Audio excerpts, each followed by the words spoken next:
Hello, everyone. It's Aunt Fernita, and we're studying Lesson 4, A Picture of God.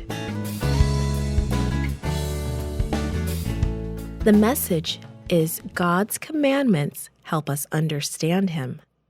The memory verse for this week is from Psalm 119, verse 165. Great peace have they who love your law, and nothing can make them stumble. Mika jumped up and down with excitement as she looked at the letter from her grandma. In the letter was a picture of Grandma in her new garden.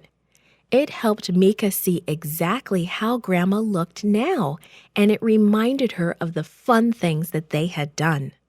Letters, photos, phone calls, and video chats help you remember what that person is like. In today's lesson, God gave the Israelites some words that helped them know what He is like.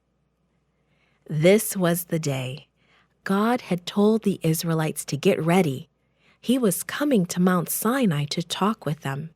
For 2 days they had been getting ready, washing their clothes, and above all, staying away from the mountain. God had forbidden them to touch it. Thunder and lightning and a thick, dark cloud hung over the mountain. Suddenly, a loud trumpet blasted. The people trembled.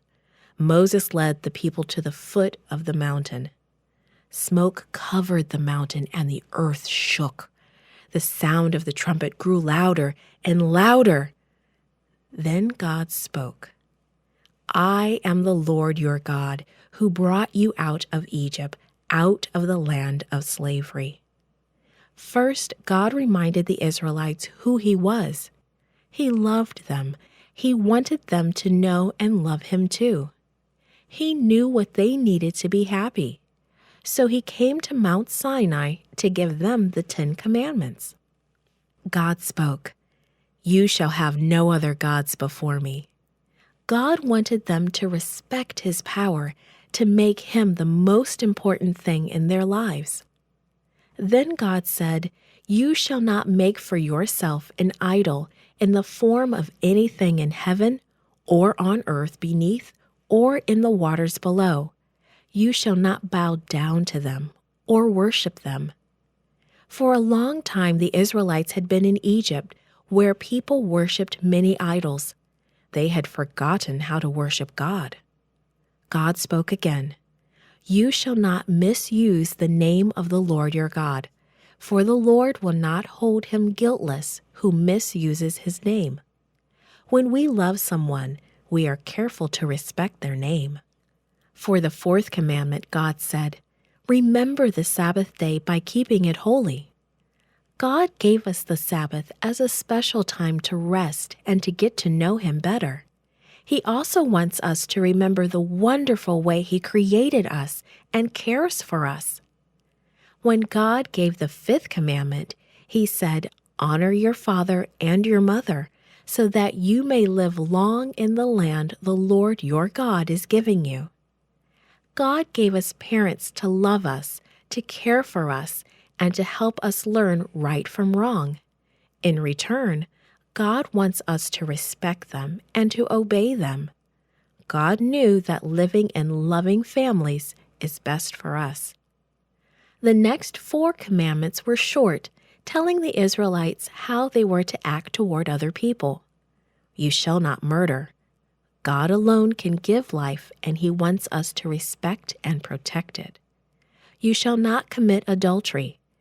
God wants happy families.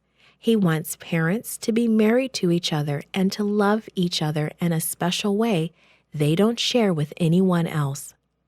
You shall not steal. God wants us to respect the things that belong to others. You shall not give false testimony against your neighbor. God's words are true, and He wants our words to be true as well. The last commandment told the Israelites how they should feel when other people have nice things that they don't have. You should not covet anything that belongs to your neighbor. God wants us to focus on Him, not on other people or what they have. God gave these commandments to the Israelites to help them understand Him and what is important to Him. And God knew the Israelites would be happier if they followed His rules. God's rules still tell us what is important to Him. The 10 Commandments still help us understand what God is like. They still give us a picture of God who loves us and wants the best for us.